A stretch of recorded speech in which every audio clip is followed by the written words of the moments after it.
படிச்சவன் மட்டும் என்னடா சொல்ல போறான்? காலையில சூரியன் உதிக்குதுன்னு சொல்ல போறான். சூரியன் உதிக்கிறதே கிடையாதுடா, பூமி சுத்துது. இத சொன்னா என்ன பைத்தியக்காரன்னு சொல்லுவான். முள்ளு மேல காலை வச்சிருவீங்க, கேட்டா முள்ளு கூத்திடுச்சிருவீங்க. அதனாலதான் உங்களை மாதிரி ஆள்கிட்ட நான் பேசுறதே கிடையாது. டேய், படிக்காதீங்கடா படிக்காதீங்கடா சொன்னா கேட்க மாட்டீங்க.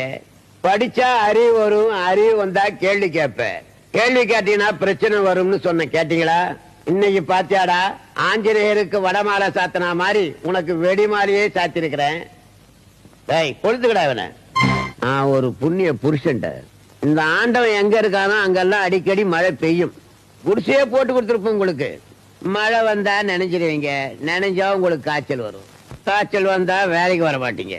நீங்க எல்லாம் வசதியா வாழணுன்றதா கட்டி கொடுக்கலடா, என் வேலை கெட்டிடக்கூடாதுங்கிறதுக்காக தான். நீங்க எல்லாம் சந்தோஷமா இருந்துட்டா என்ன நினைக்கவே மாட்டீங்க.